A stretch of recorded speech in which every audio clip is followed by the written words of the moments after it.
Delphi, tenemos este caso de un presunto abuso, tenemos muchos casos que vienen reclamando madres y familiares de víctimas, tenemos el femicidio lamentable de Yoseli que tuvimos en las últimas horas. La pregunta es ¿qué pasa?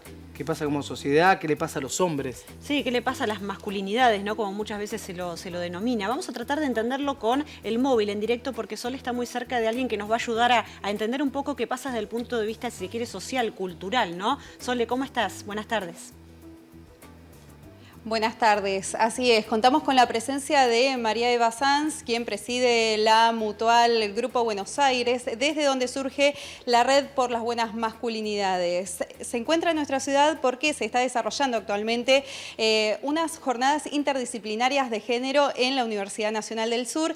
Ella será oradora en la jornada de mañana y la convocamos justamente para poder brindar una aproximación, un primer análisis, si se quiere, de este escenario tan complicado que de alguna manera se ha manifestado en nuestra ciudad de la forma más cruenta, desde casos de abuso sexual hasta incluso un femicidio y una muerte por abuso sexual. Estamos con María Eva, gracias por tu tiempo y consultar en una primera instancia cómo se puede llegar a leer estas situaciones que están ocurriendo en nuestra ciudad y qué se puede hacer al respecto, ¿no es cierto? Sí, realmente son hechos que vienen ocurriendo cada vez más cruentos. Lo que podemos hacer concretamente es no callarnos, visibilizar, sensibilizar en relación a esta problemática y tener medios como ustedes comprometidos que facilitan para que la gente entienda un poco más, porque son hechos que impactan muchísimo y el impacto a veces paraliza. Y lo que no necesitamos en este momento es que la gente esté paralizada, sino que pueda ver que esto es un fenómeno que se puede estudiar, que se puede desarrollar, que de hecho se están haciendo un montón de acciones a nivel nacional e internacional y que en algún momento lo vamos a revertir. O sea, con la esperanza de que esto no ocurra nunca más en nuestra comunidad. ¿Cómo se pueden comprender estos perfiles de hombres violentos, de asesinos, que de alguna manera conviven también con nuestra sociedad? Sí, bueno, tenemos que hablar de un sistema, el sistema patriarcal, que es el que genera determinadas personalidades, si se quiere, por los mandatos sociales, ¿verdad? Hay tantos varones en realidad como varones hay en el mundo. No se puede decir que haya una sola forma de ser varón, pero este sistema sí motiva para que sea una sola forma de ser varón. Y todo lo que queda por afuera de esa forma de ser varón, que a otros varones no lo eligen, son humillados, son desacreditados. Por eso nosotros en principio vamos con la idea de que hay tantos varones o formas de ser varones como varones hay en el mundo. Ahora, cuando vemos hechos así aberrantes, por supuesto que quienes estamos más comprometidos con esta temática en la investigación, en el estudio académico y demás, lo que vemos que hay ciertos perfiles que se podrían agrupar. Todavía no tenemos 100% claro de qué se trata este perfil del hombre que abusa sexualmente. Pero sí te puedo decir que hay muchas investigaciones y que estamos trabajando fuertemente en el Grupo Buenos Aires hace más de 6 años con dispositivos de varones que han abusado sexualmente en abuso simple, que son aquellos varones que por el tipo de abuso no pueden ir a la prisión, entonces quedan con una condena en suspenso y bueno, y andan caminando en la sociedad al lado nuestro y nosotros no sabemos que son personas que han abusado sexualmente de niños o niñas o adolescentes. Entonces estos varones ingresan ya con una condena. O sea, nosotros en nuestra institución trabajamos a partir de que hay una condena, o sea que la justicia ya dijo que ese hombre es un abusador sexual.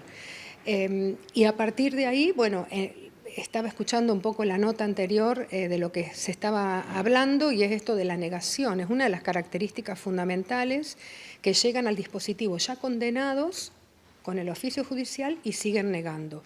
Ahora, ¿qué pasa? Yo te puedo garantizar que en el periodo de 12 meses empiezan a decir que sí y empiezan a contar cosas que hicieron, que a lo mejor ni siquiera lo dijeron en instancias judiciales. Entonces, esto puede ser estrategias de la defensa para no tener tanta condena, pueden ser puntos ciegos, porque la verdad que el arraigo patriarcal que hay en esos varones es muy fuerte. Entonces, verdaderamente hay cosas que no ven. Obviamente uno puede llegar a decir, ¿cómo no se da cuenta que está abusando de una criatura? Eso desde ya que sí. Pero a veces hasta han dicho que es mi hijo. Este mi hijo es posesión. Y esa posesión es el abuso de poder. Y eso es lo que el patriarcado es lo que siembra en algunos varones y que justamente después desencadena en todo esto, en abusos sexuales, en femicidios, ¿cierto? Es complejo y es muy profundo el tema, pero yo quiero por lo menos dejar la esperanza de que hay muchos profesionales que estamos trabajando en este sentido, que nos estamos uniendo para encontrar mejores respuestas a todo esto y ir empezando un camino de prevención, que es lo que necesitamos. Justamente ahí va mi pregunta y luego damos pase al piso en relación a la prevención. ¿Cómo es posible sumarnos como integrantes de esta sociedad a esa prevención? Bueno, la prevención de la violencia masculina pasa por dos ejes. Por un lado, sensibilizar y ver y criticar los mandatos específicos del patriarcado destinados a varones y mujeres, el binarismo que llamamos, ¿no?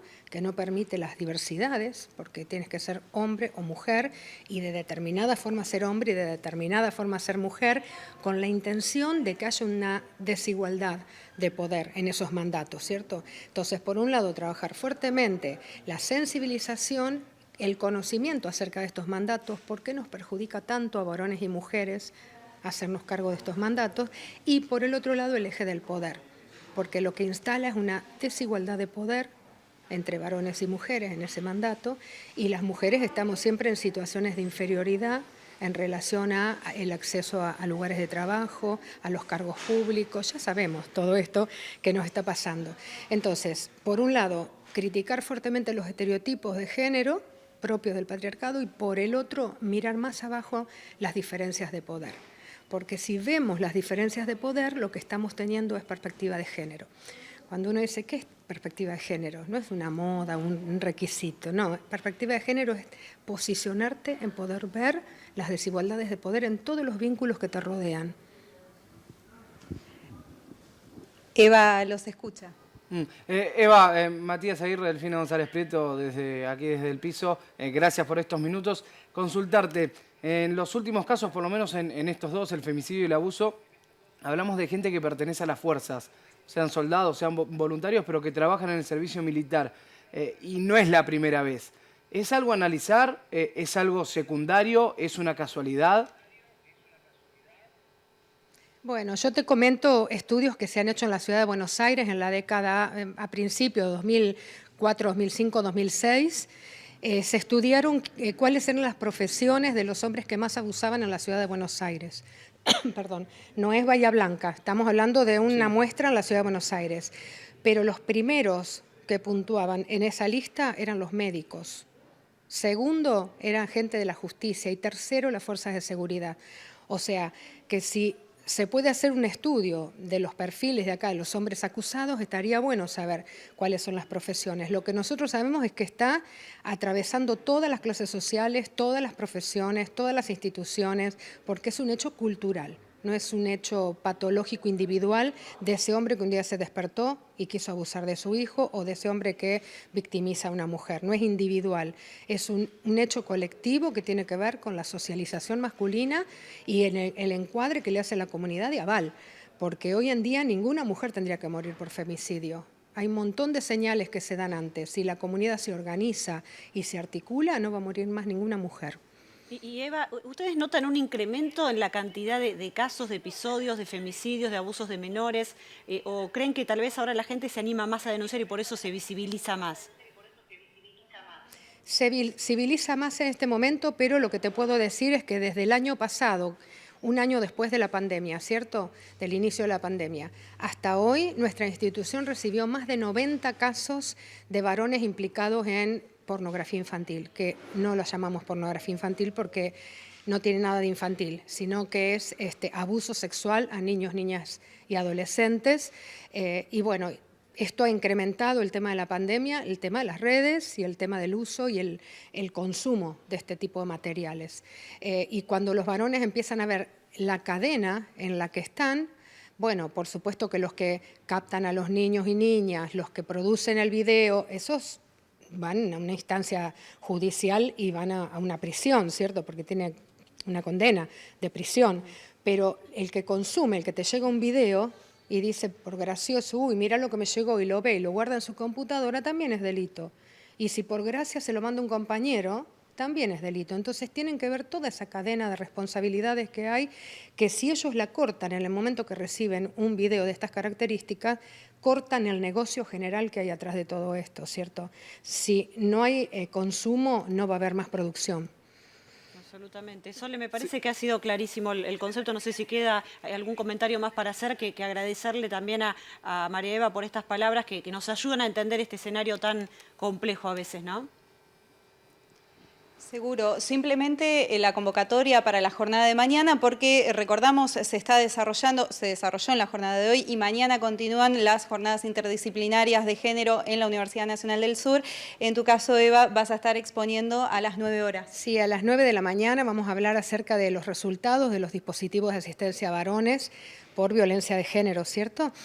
Con Nora Dinotto y con Laura Bullicher en un panel, porque ellas están participando en los equipos transdisciplinarios de nuestra mutual, y vamos a contar todas las experiencias que tenemos en ese sentido. Muchísimas gracias, María Eva. Gracias a ustedes. María Eva Sanz, entonces, de la Mutual Grupo Buenos Aires, a quien agradecemos, por supuesto, este análisis, este abordaje respecto al escenario actual de situaciones de violencia, situaciones de abuso de las cuales nuestra ciudad lamentablemente no está exenta, ¿no es cierto? Es así, Solé. Muchísimas gracias a las dos. Buenas noches. Gracias, buenas noches.